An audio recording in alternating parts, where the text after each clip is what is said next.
data analysis using SPSS. So previously we know that the quant study can achieve a lot of different goals. With goals, we can examine very complex relationships. But if you want to achieve the goals, if you want to reveal the complex relationships, the condition is that you have to know how to conduct the analysis. And so from now on, we are going to talk about how to do the analysis. So first of all, as I remind you already, you have to install the software on your laptops. Yeah, you write down that, right? Okay, so now, first of all, I share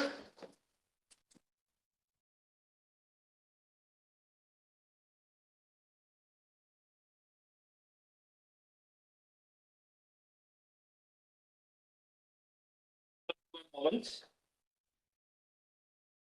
I want to share the data we are going to use.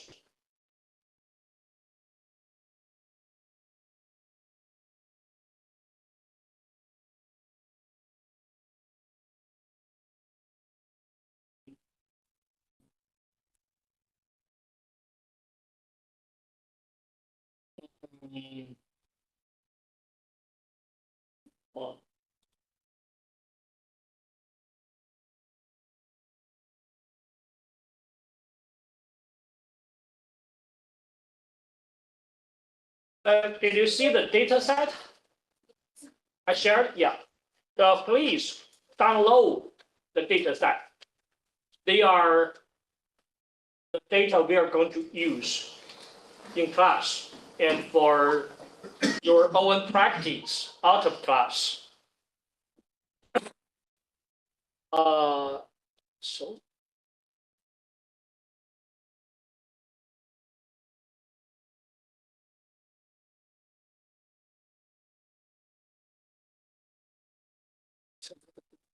file.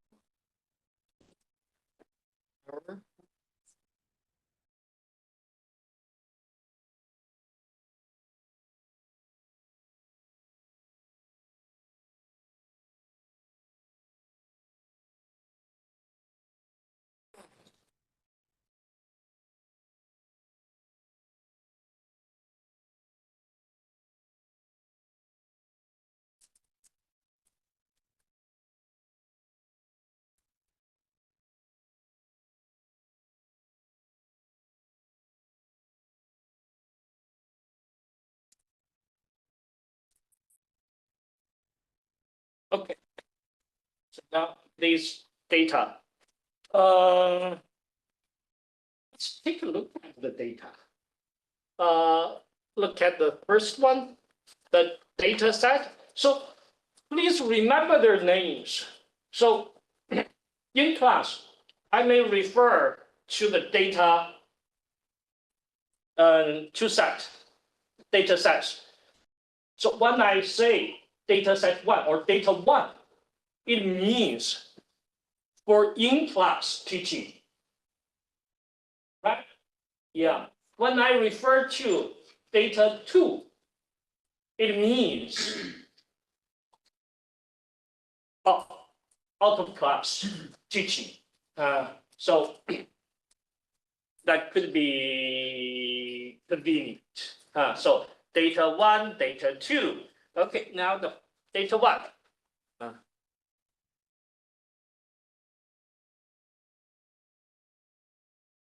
Now you download the data and you open the data on your own computers. And okay, you have several minutes to take a look at the data by yourself and see what data look like and what information can you learn from the data. basic information you learn from data.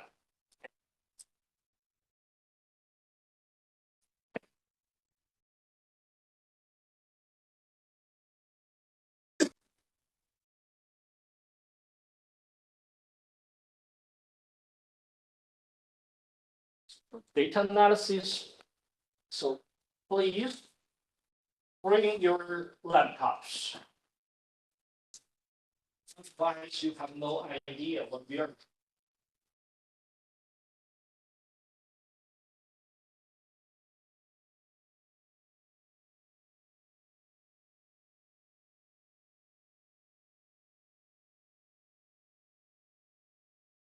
Is this first time you use this kind of data?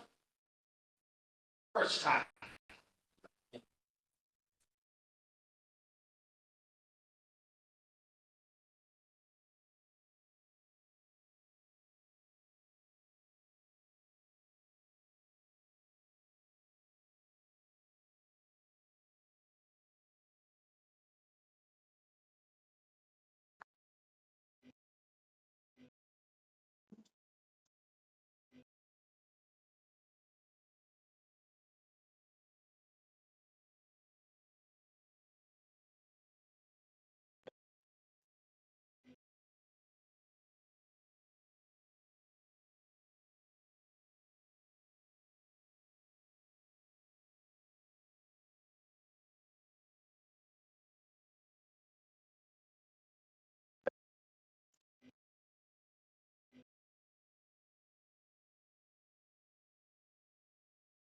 Okay, so what can you learn from the data? Anything?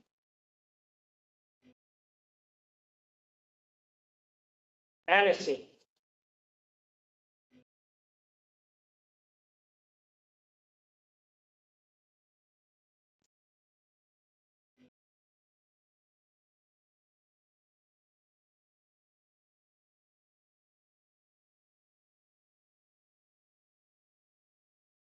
What can you learn? So did you see we have two interfaces? One is for data view. The other is for variable view. For data view, this is the page, the interface for data view. So in this, on this interface, you can see the whole data. The whole data. What is the whole data? See,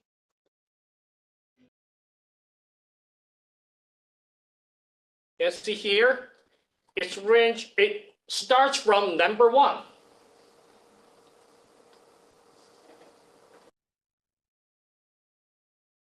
It ends with 780. What does it mean? The sample size, right? So altogether, we have 780 participants. So that which means each line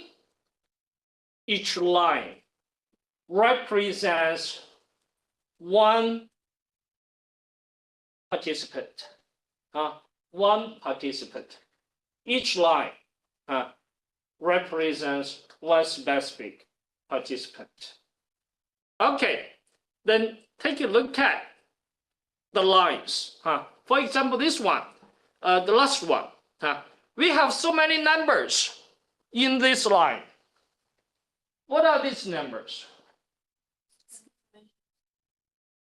What are these numbers in this line?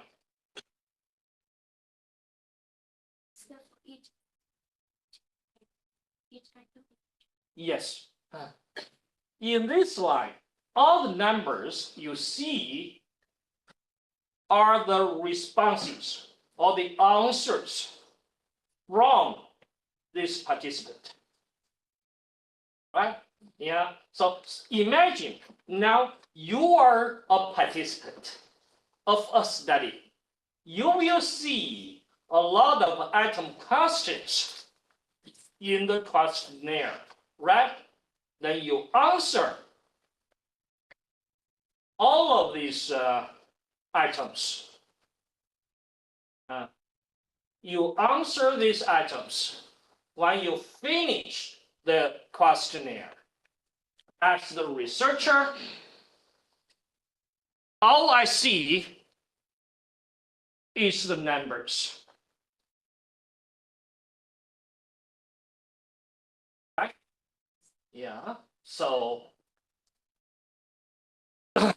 these are each line represents the answers or the responses from the participants.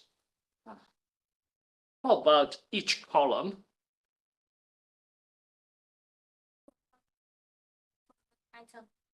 Item. Yeah.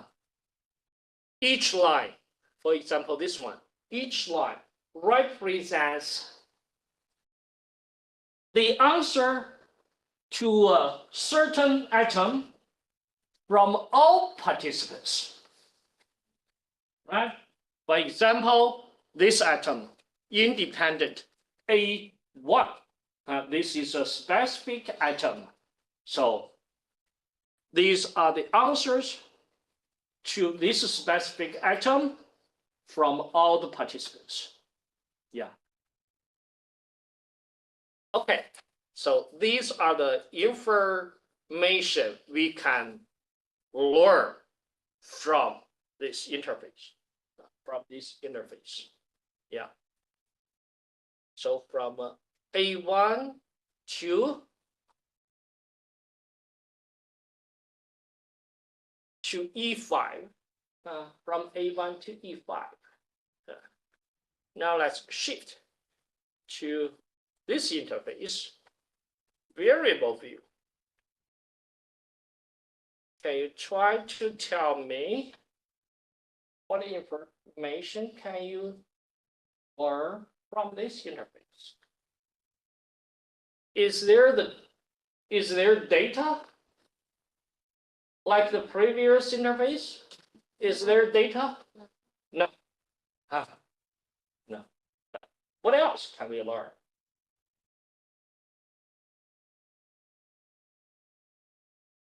What else?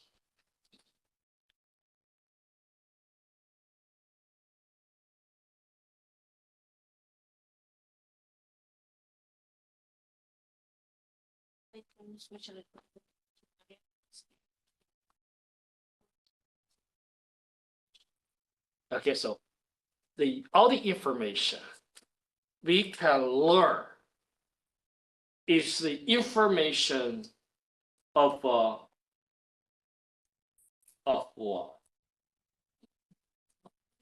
the variables we have. Yeah, so you can see here each line.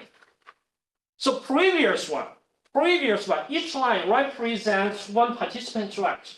Yeah, but here each line represents one item, one variable, right? One item, one variable. So all the information you can see here is the information of the variable of the atom. The variable of the atom. Okay, so this is this one. Okay, so what can we learn? Here, for example, let's go to the details. For example, this one. See the names of the variables? First of all, it's called independent. Yes, what does it mean? Independent A1 to A6. What does it mean? Independent. What?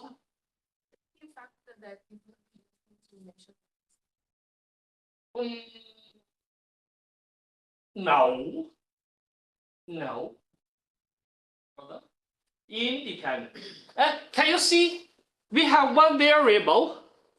It's called dependent. What is independent? What is dependent? Take a guess.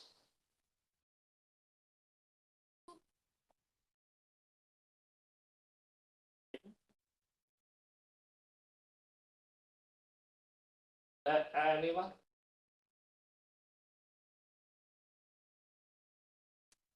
Of course, the represents different types of variables, right? Yeah. What are they? Independent, dependent. What are they?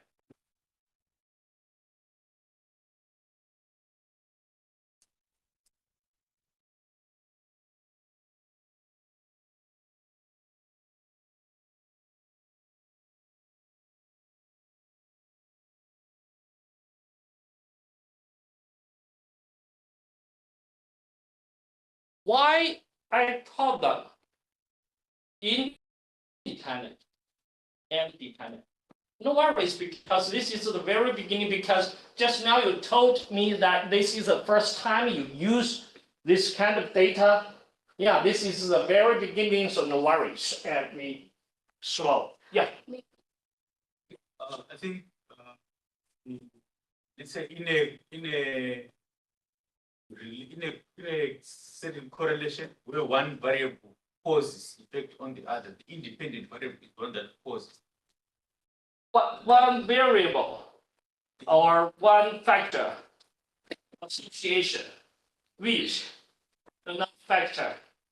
Yeah. Yes. So let's say there is self-efficacy as one variable, and leadership style maybe. So leadership style would be the independent variable. yeah. Yeah. So there is a direction, right? There is a direction, right? Yeah. So yes, of course, you are right. When we say so, some variables may be associated with another variable, right? One variable associated with another variable. Yeah. But which is independent? Which is dependent? Independent may be affects dependent on one, and the independent may be is a kind of the cause of and dependent effect. Okay. Yeah. Much closer. Okay. So, for example, when I say I want to examine whether A has an effect on B. Whether A has an effect on B, which is independent. A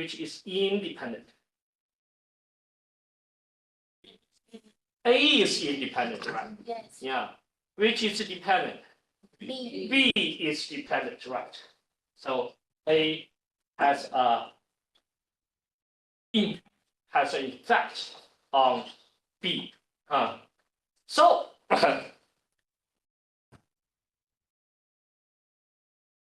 when we say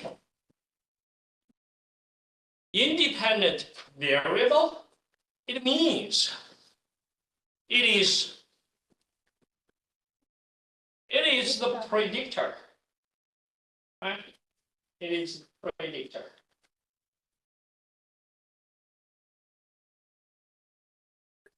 Outcome. When we say dependent variable, it is what? Result. It is the outcome, right? It is the outcome, or being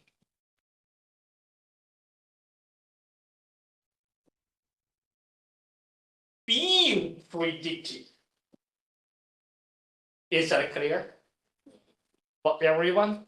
Yeah. So this is very basic concept of data analysis. So you have to understand that. So just now I said I wanted to examine whether A has an effect on B. when I use predictor, it can be changed to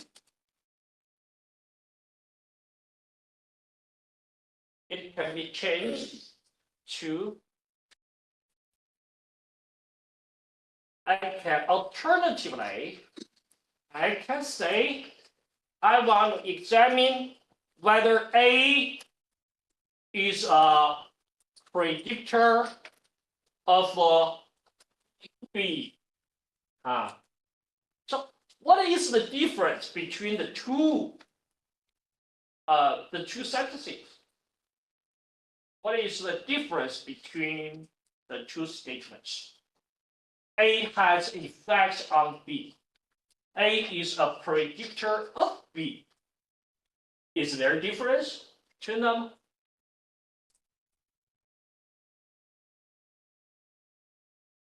A lot of questions, right? Yes. A lot of questions. But these questions, you have to know answers to the questions because these very basic concepts of quantitative studies. A has effect on B, or A affected B. A is a predictor of B, or A has associations, or A is associated with B. Different statements. Are they different? Are they different? Yes, of course. When I ask this question, of course they are different. Yeah. So when I say A affected B, or A had effect on B, it has what? It has causal reference. It has causal reference. When I say A has effect on B, A has impact on B, A has an influence on B, or A is the determinant of B, A is the consequence of, or A is the antecedent of B. All of these statements in quantitative study, all of these statements in quantitative study has causal references. Do you understand me? Yeah. So which means A can determine B. So A is what? A is the antecedent. B is the consequence. Right?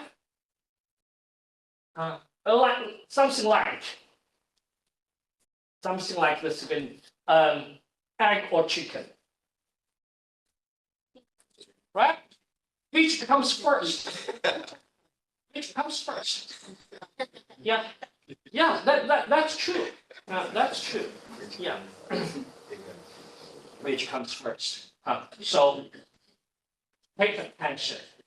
When you use these statements involve causal reference. But when you say A is the what? A is the predictor of B. A has a relationship with B, or A is associated with B. Statements like these is the neutral statement. Do not involve causal reference. Yeah, they are merely correlated. They are merely associated. We don't know which comes first, which comes later. Yeah. So why I mention this? Because when you say one variable has a relationship, or one variable is associated with another variable, can you determine which is independent, which is dependent? No. No. You can say A is associated with B. You can also say B is associated with A. With A. Okay, so this is the basic concept. Basic concept. Independent variable and the dependent variable. Okay, now let's come back to the data. So A, when I say independent A1, A2, A6, all of them are what? All of them are predictors. They are predictors. Why they are named A1, A2, A6? A1, A2, A6.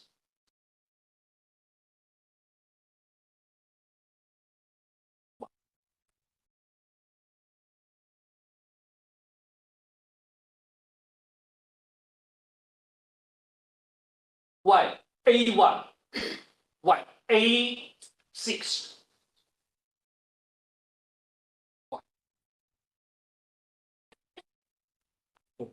Why B1? B5? A1 to A6, B1 to B5. Yeah. Thank you, Professor. Taking it an example to what my colleague Doko said about self-efficacy and leadership. Maybe self-efficacy may have 3 dimensions, like student engagement, instructional strategies, and classroom management. So under student engagement must have some item. Yeah. Then coming back there, maybe from A1 to A6 may be the items under the first dimension. Yeah. Then from B1 to B5, B to the second dimension. From C1 to C4 to the other dimension. Yeah. Thank you very much. Do you remember the scale shared by the student last time? Which is AI literacy, right? Yeah. AI literacy. Do you remember the scale? It has 4 dimensions, right? And each dimension has its own items, right? Yeah. So some constructs are very complex. Some constructs very complex.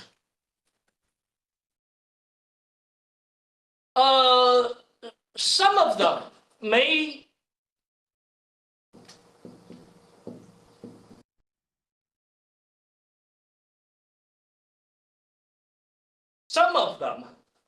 multi-dimensional, right? Multi-dimensional. For example, 1, 2, 3. For example, like artificial intelligence literacy. It's a multi-dimensional concept. So, which means this concept can be divided into different dimensions, right? So concept, dimensions, what is the next level? Concept, dimensions, items, right? Yeah. So each dimension also has its own items, right? Items. Yeah. Some other concepts. Maybe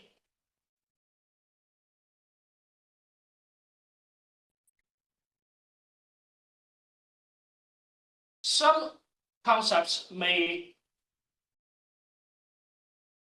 nearly is a single dimension, right? If it is a single dimension, it just includes what? Just includes atoms, right? Yeah, just includes atoms. Huh? These are atoms. Okay, like you share with me, with us. You can see this one, independent, A1 to A6. So now we may know better about this concept. So it means A1 to A6. These 6 atoms represent one concept, which is A, right? Yeah. So this is concept A. The concept A is a single dimension, right? This is single dimension. It has altogether 6 atoms. 6 atoms. So range from A1 to A6. Similarly, the concept B. Concept B. It has 5 atoms. 5 atoms. It has 5 atoms ranging from B1 to B5. And C, and D, and E. Why E is dependent? Why E is dependent? Because E is the variable we are going to predict, right? Yeah, it's the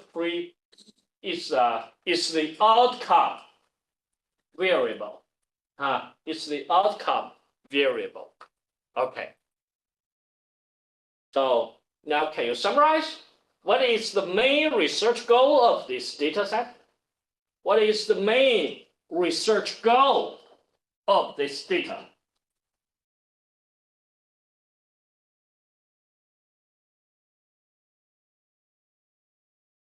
Okay. We have independent, A, B, C, D. We have dependent, E.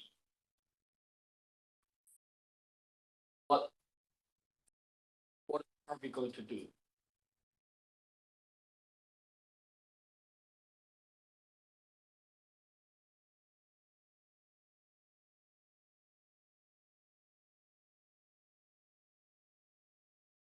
We have independent, A, B, C, D. We have dependent, E. What are we going to do?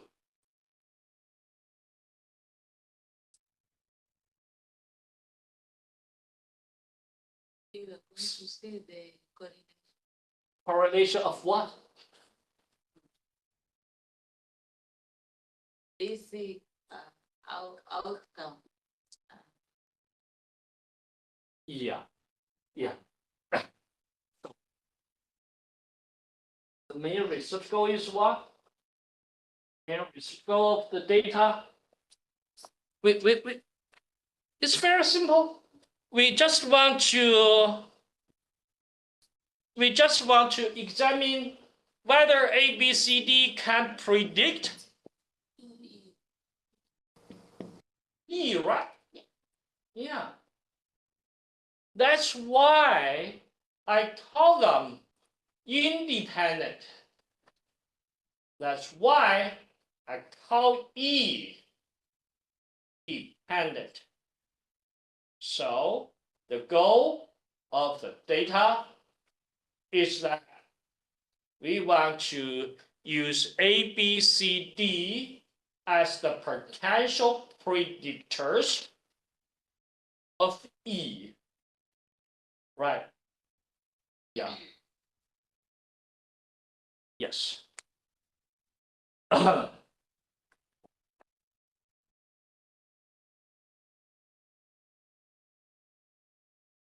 Okay, so now you have a basic understanding of the variables, right? Yeah. Any student? Anything unclear? Yeah. So, I just want to know, for the variables, this is just for this, particular study, like execute various, study. For example, if you say range 1 is from A to 6 to A6, Mhm. A1 to A6 as the independent variable. Mhm. So is it gonna be like constant in all the study, or it's just for this one? It's only for this one. This is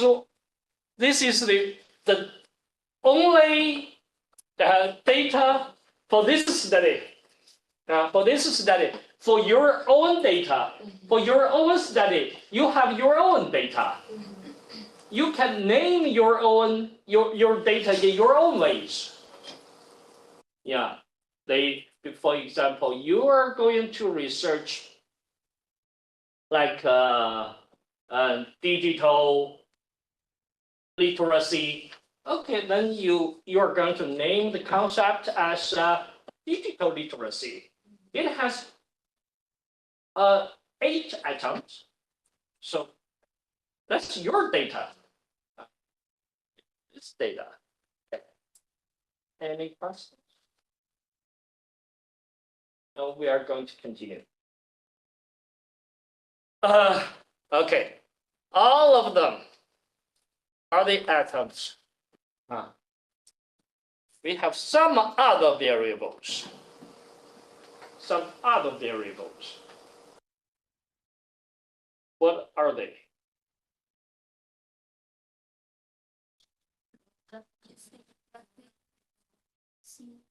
What are they?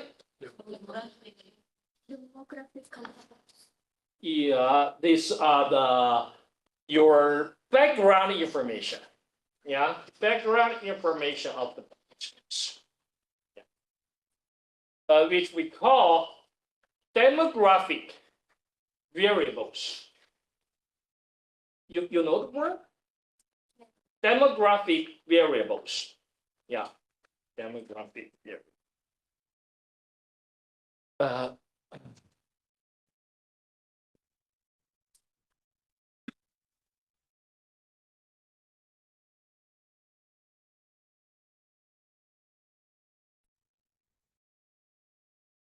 Demographic variables, because in our studies, we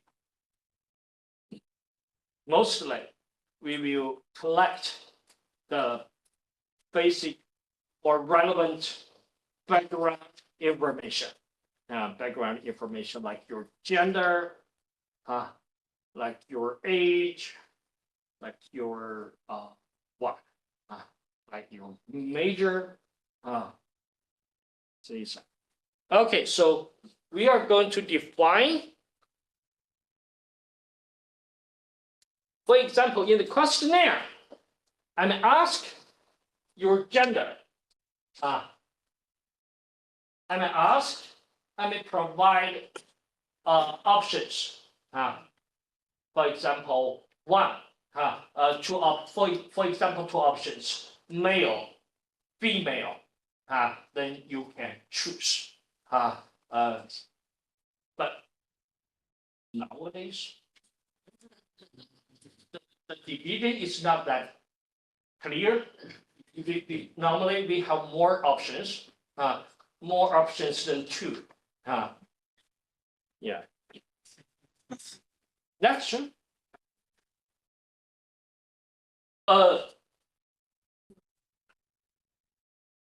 Yeah, So when you choose, when you choose, then we can see the number. We can see the number. Like in the data view. Like in the data view. Here, all the numbers you can see 1 or 2. 1 or 2. So when you choose male, what we can see is the number 1. When you choose female, the number we can see is 2. Right? Yeah. So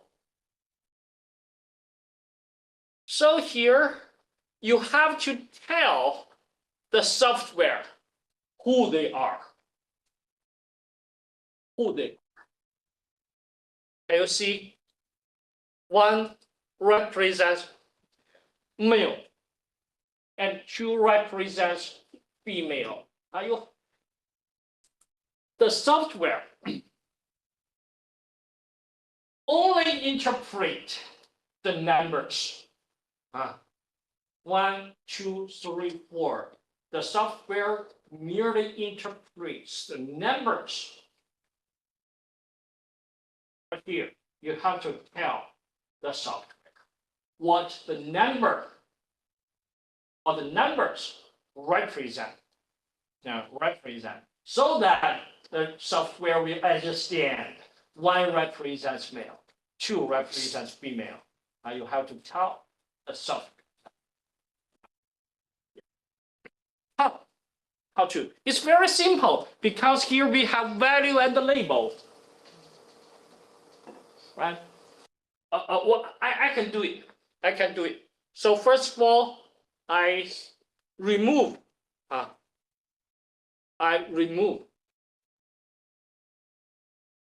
Okay, so there is no information. Right? No information.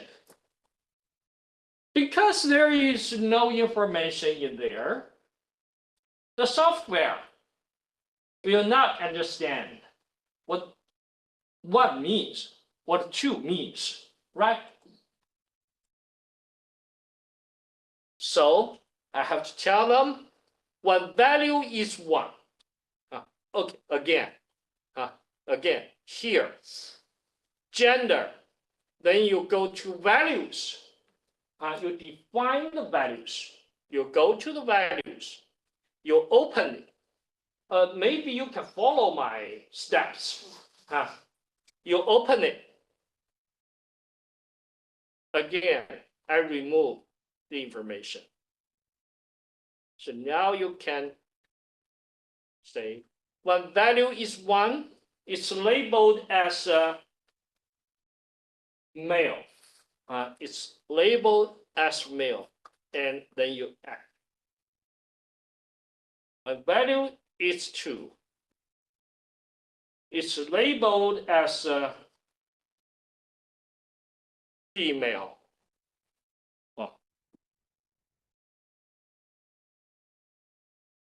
It's labeled as female. Then you add. Then the software understand what they are. Then you press OK.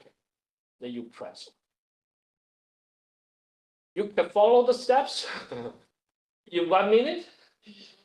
Yeah.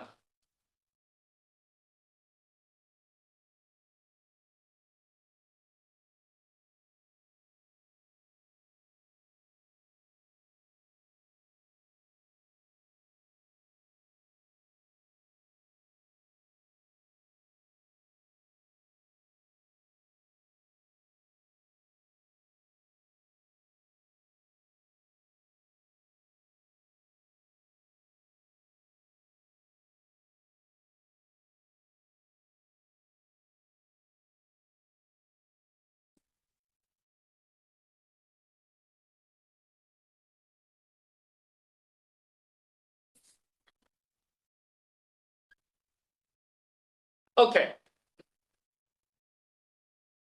Next one, let's take a look at age.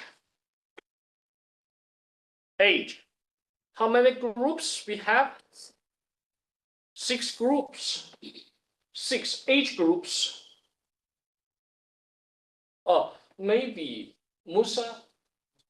Maybe is it necessary next time we can use the tacit meeting, the online meeting, so that we can record. Do you, Recording. it's being recorded. Yes. Oh, okay. Oh, that's okay. Yeah, okay. So that you can review the process. Okay, we have 6 age groups. 6 age groups. Under 20, 20 to 30, 30 to 39, something like this. 6 age groups. Major. We have 3 major groups. 3 groups. One, physics and engineering, social sciences and humanities, and the life sciences. This is the European division. European division. In Europe, the disciplines mainly divided in this way. 3 discipline groups. Okay. And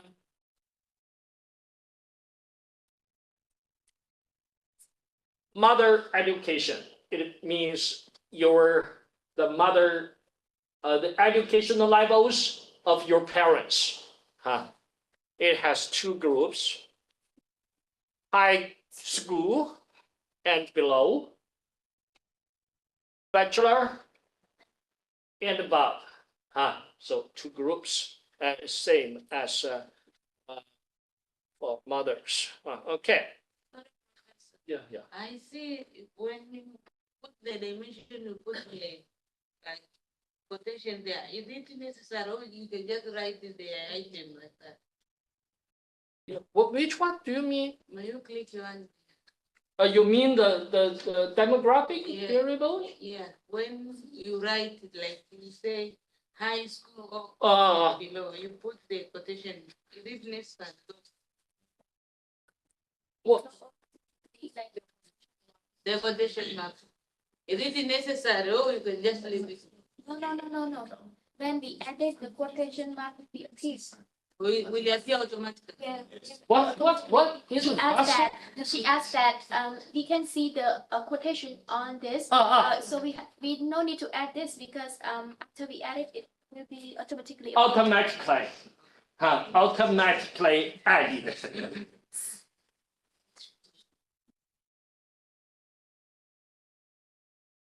Okay. So this is the data. This is the data.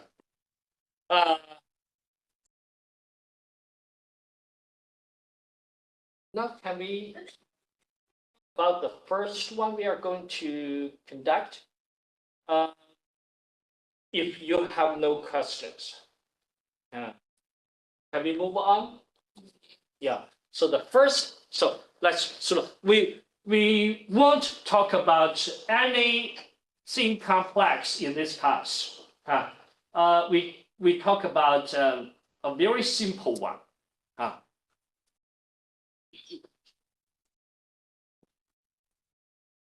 If you want to ask how simple, it's very simple.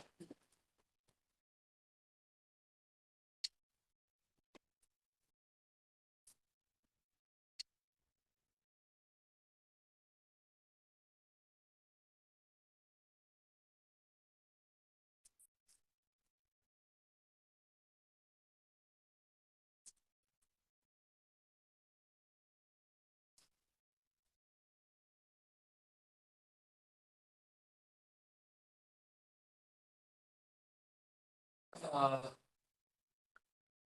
I'm going to say, it is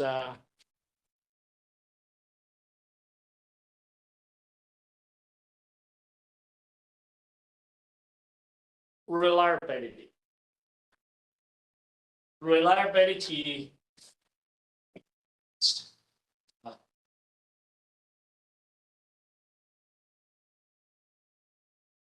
there is parallel analysis. Analysis, which is validity. You must have heard of these terms, right? Yeah. Reliability, validity, yeah. They are for what? What's the role? What's the use of reliability and validity test? Ensure that our data that we collect can be relied upon. That we collect using the scale. Yeah, somewhat. So we use reliability and validity to ensure. Go further. We use them to ensure your quality of our study. of data.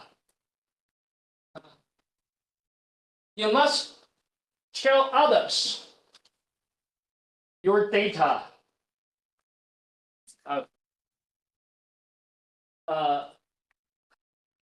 Your data. Your data is good. Yeah, you have to tell others that your data is good. Yeah. And if we want to examine validity, we have two types. One is EFA. I've mentioned that previously. The other one is CFA. EFA, it means exploratory factor analysis.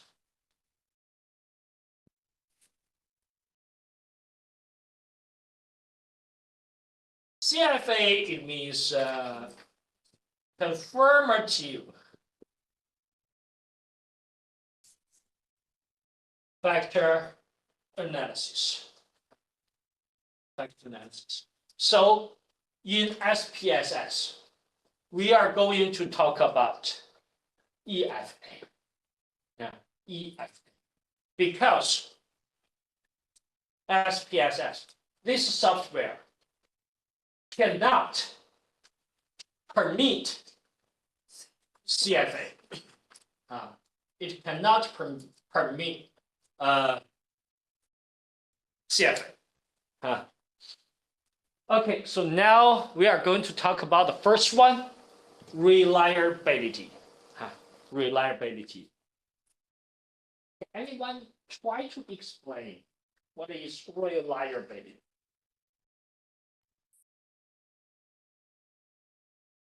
Reliability. We often use this term. Reliability. What it is? We have another. Maybe you can better understand using the other term. We also call it internal. Yes.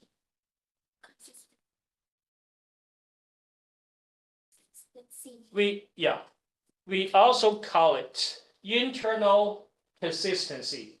Yeah. For me, what I can understand about consistent is producing the same result repeatedly.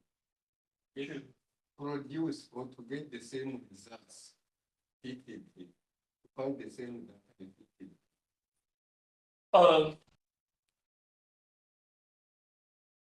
But the atoms basically, the atoms also different, right? I can give you one example. So first of all, we already know. We use different atoms. To represent one concept, right?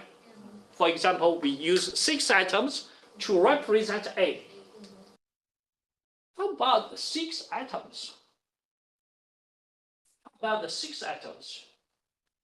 They cannot be the same, right? If they are the same, it's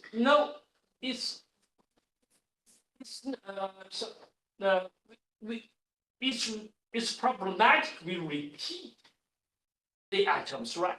Yeah, they cannot be the same. So normally, they represent different facets of the same concept, right? Yeah. They represent different facets of the same concept. For example, let me say, I want to examine intrinsic motivation. If I ask directly, how are you intrinsically motivated? This is one item, right? How are you intrinsically motivated? Do you think you can totally understand the atom? Not, probably not, because how are you intrinsically motivated? It's very abstract. Yeah, you may not fully understand what it says. If you cannot fully understand the atom, you cannot provide accurate answer or response to this atom. Is that right? Yeah. So we normally divide this abstract concept into several facets, into several indicators that can help others better understand what they are. For example,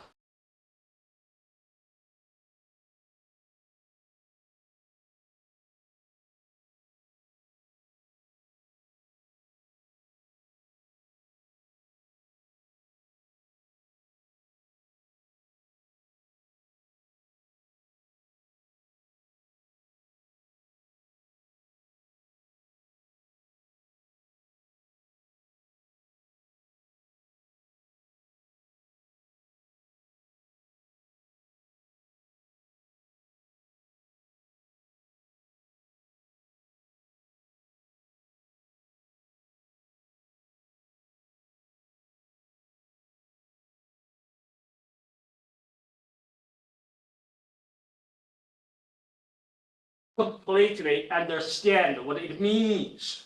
Yeah, but when I ask you, are you interested in this activity?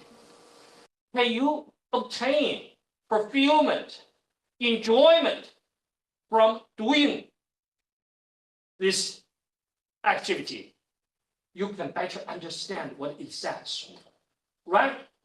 Yeah, this is why we use different items to represent a concept. Yeah.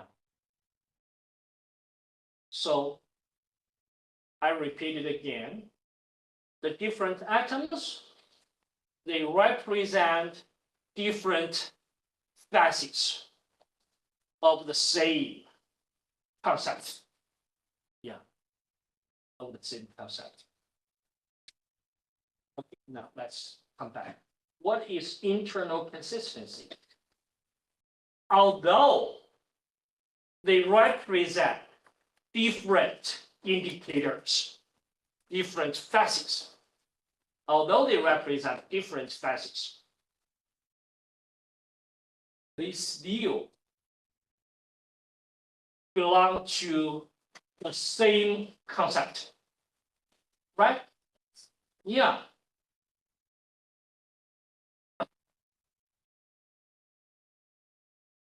The same concept. So normally, pay attention please. Normally, they won't vary greatly, right? Yeah. So for example, when I ask you your intrinsic motivation, and intrinsic motivation represented by interest, by fulfillment, by enjoyment, right? Yeah. Of course, they represent different indicators, but they measure the same concept, intrinsic motivation. So normally, if you answer interest, you may answer 1. But when I ask next one, your enjoyment, you answer 5. When I ask you your fulfillment, you answer 1. This is what? This is a big difference. This is what? This is internal inconsistency, right? Internal inconsistency. There is no consistency between the atoms. Does that make sense? No, that does not make sense. That does not make sense, right? When I ask you your interest, for example, you may answer 4. Agree. When I ask you your enjoyment, you may answer 5. Strongly agree. Yeah, this is what?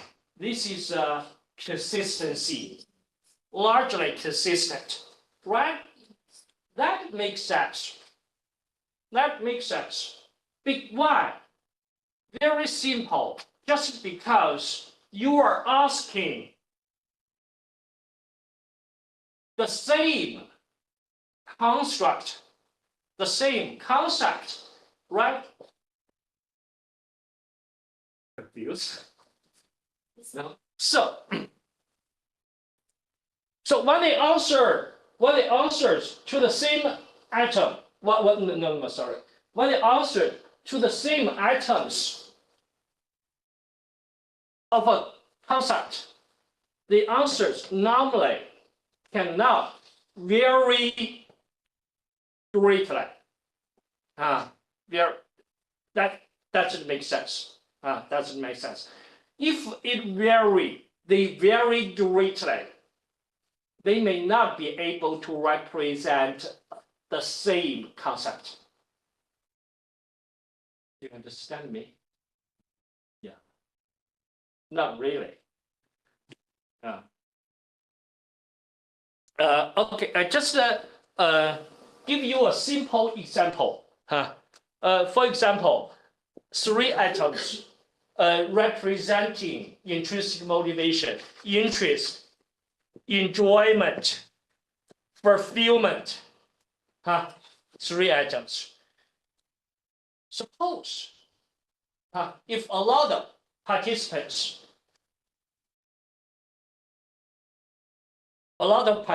provided answers to the 3 atoms, so most of them answer this way. 5, 4, 4. It's consistency. It's consistency, right? Yes. But if a lot of them answer this way, 4, 1, 5, 4, 1, 5, 1, 3. If a lot of them answer like this is what? this is inconsistency, right? It's problematic. Yeah, it's problematic. So do you understand me? What is reliability? Yeah, so it just means internal. Can you understand this word internal? Yeah, why it is internal? Because it refers to the A1 to A6. The 5 items, they are inside one concept, right? Yeah, so A1 to A6. So this is why it says internal. Internal. What is consistency? The responses have to be largely consistent. So this is internal consistency. So Professor, if the answer and responses of our participant, like there is like great difference Yeah. between them. So in that case, can we change the items that we are? So that's why sometimes we need to conduct a palette test. We conduct a palette test if we see, oh, this scale has problems with reliability, and we check, oh, this item has problems. Maybe we can make some modifications, or we may even consider deleting this item so that we may conduct the formal test. Yeah, so when we see some problems, we may make modifications. Okay, so this is consistency. Okay, so now C. Okay, so now when we talk about each data analysis, we are going to follow 3 steps. The first is what? Is operation. How to operate the data analysis. Operation. The next one is interpretation.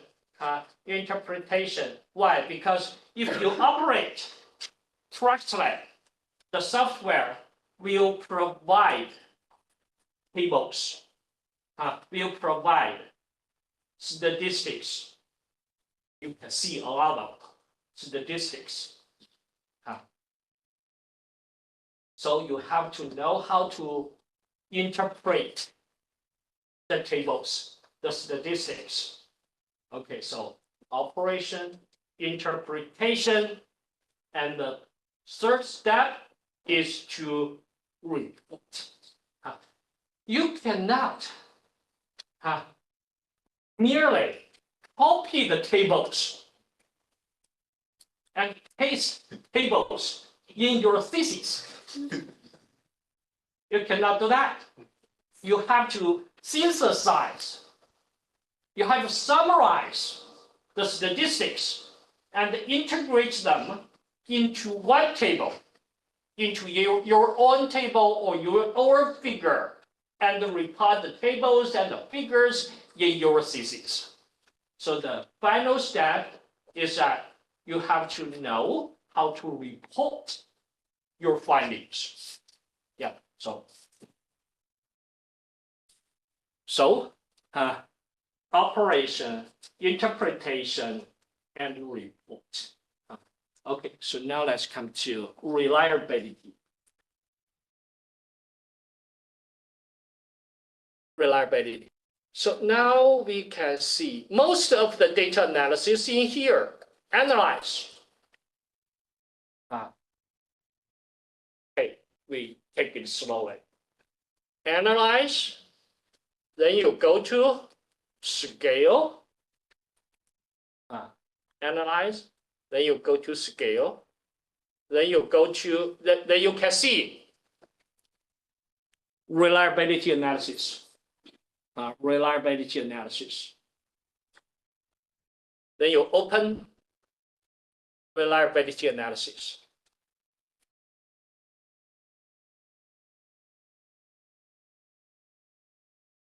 So this is a list of the variables, list of the atoms. This is blank space. Of course, we need to drag some atoms into the blank space. Into the blank. Yeah. Now I want to test the reliability of A. Reliability of A. Which atoms need to be moved to here? Yeah, because I want to examine the reliability of A. So I need to A1 to A6. A1 to A6. And I move the atoms here. The atoms here.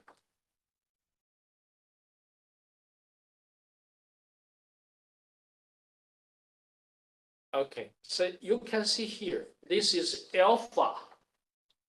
This is alpha.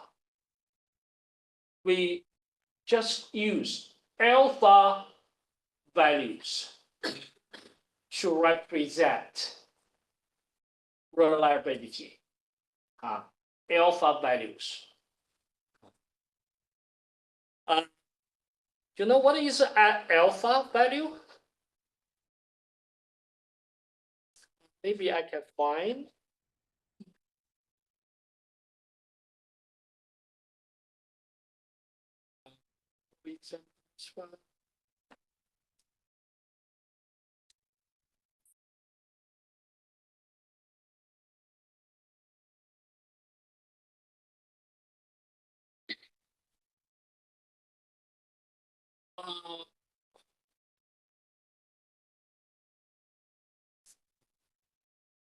Yeah.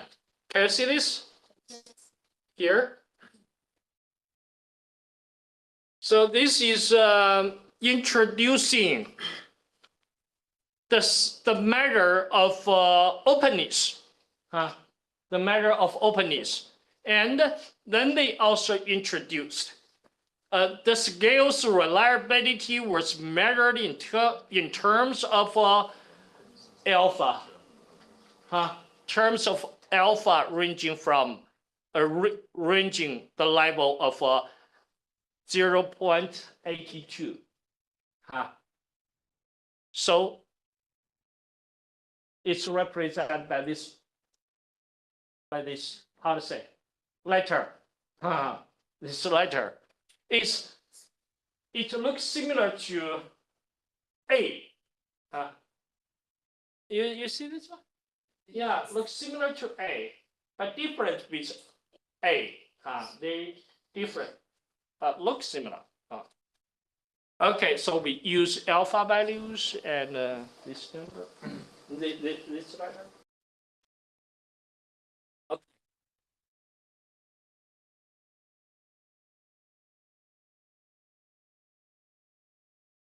Okay. Then, so we just use alpha value. Just use alpha value. Then you can press OK. You can press. What can you see? Maybe it's too small for to see. So I suggest that you follow my steps so that you can see the statistics on your own computers. Here.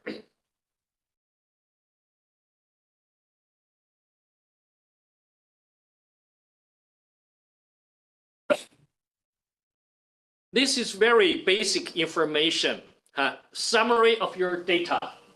So here you can see valid data, 766, excluded, 14 cases, excluded. Why? Why are they excluded? Because A1 to A6 have the 6 atoms altogether contain 14 missing data.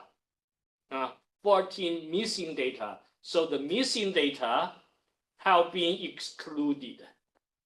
Being excluded. So total, as we saw just now, the total cases, total participants, 780. 14 missing. So valid, 766. Okay, next one, next table. This is reliability. Next table, this is reliability. So it tells us number of atoms, 6. Number of atoms, 6. A1 to A6, 6 atoms. And the alpha value is 0.817. 817. A17. A17. So the alpha value for A is 0.817. 817. Is it good? Is it good? It's good. It's good. Yes. It's good. So now you need to know the criteria. So we expect your reliability is above 0.8. what? 0.6. 0.6. But if you are more restrict, we expect your reliability has to be above 0.7. 0.7. So we have two criteria. If you are very strict, so the reliability has to be above 0.7. 0.7. When if you are not that strict, your reliability, at least your reliability above 0.6. 0.6. Okay, so 0.8. This is good internal consistency. It is good internal consistency. Now let's talk about next one. What can we do? Suppose the reliability is below 0.6 or 0.7. It's below the threshold, the criteria. What can we do? We can remove some item. Perfect. So deleting item is a very hard decision for us. Yeah, because in our questionnaire, we may not have that a lot of atoms for each concept. So if we divide, we delete atoms, that means we really have to delete them. But if we have other options, why not to delete atoms? But whatever you do, first of all, if the reliability is too low, there must be one or several atoms that are problematic, right? That interfere with the internal consistency of this concept, right? Yeah, so we need to find the problematic atom. We need to find the problematic atom. That's what we need to do. So the next question is how to find them. Yeah. You're going to check the data one by one line after another. Are you going to do that? No. No. That's too much effort. And it's hard for you to decide which is problematic. So we are not going to do that. I can tell you, still analyze, scale, reliability analysis. When you open this, statistics, you open this, you open this. You can see there, there is a function, scale if atom deleted. Scale if atom deleted. So when your reliability is too low, please remember tick this function. Tick this function. Then you continue. Then you continue. And then you press OK again. You press OK again. This is the report. The summary, like previous one, right? Same. Reliability, the same, right? But there is extra table. There is extra table. What can you know from this table? Why we have an extra table? Just because we tick the function. So we have this table. So what can we know from the table?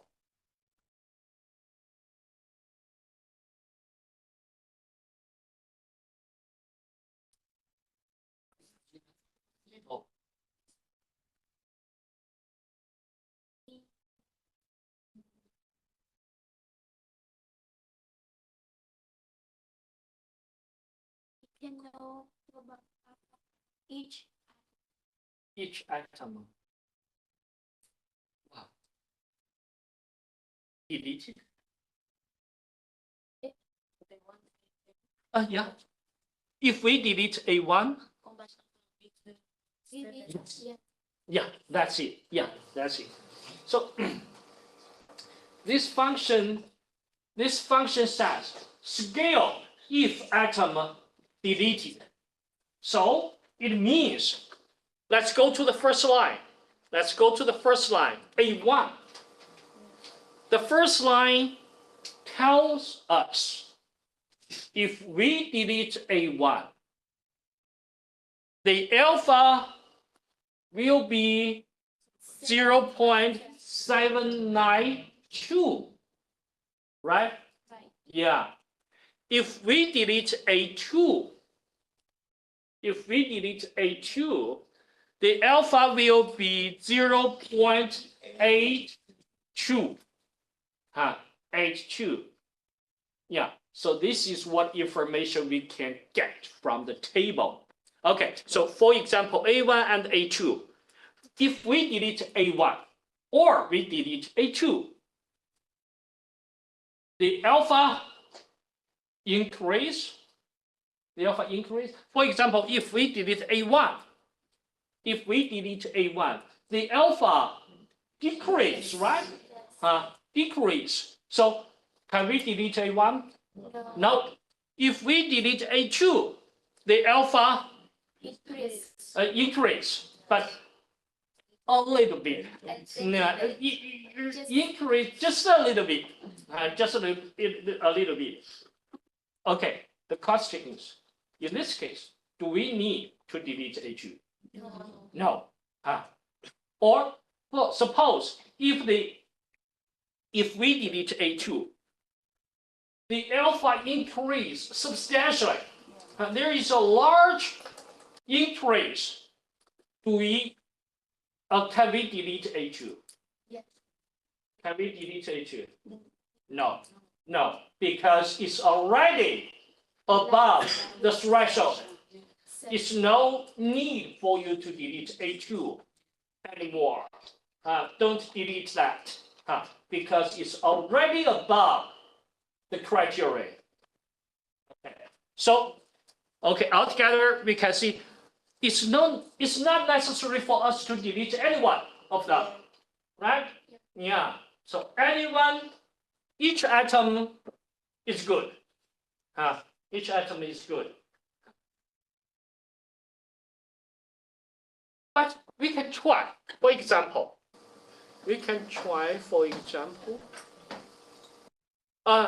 For example, I add another one. For example, I use gender in here. So normally, the alpha will. Normally, when we add gender in here, the alpha will decrease, right? Yeah, because it's not belong to A, right? This is a gender. So it will undermine the alpha value, right? Yeah. So now we can see what any change. 7. Yeah, but it's go down, but not that much. Maybe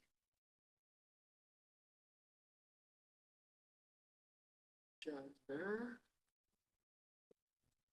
Oh, I just try. Okay, I put D3. It's decreased, right?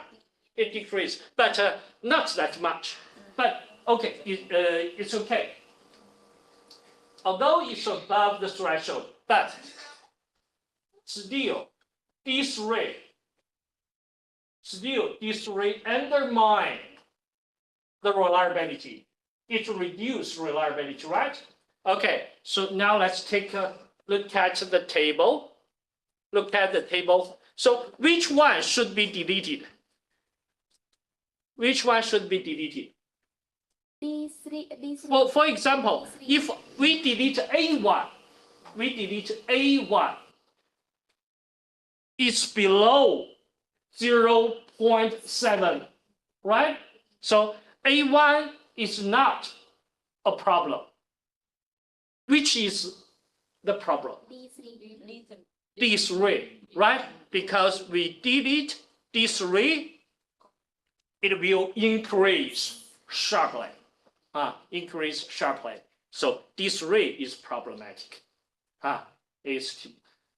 So we just remove D3. So it will increase. So please remember, this is the way you are going to use to identify the problematic atom. Yeah. So, but still, I stress again.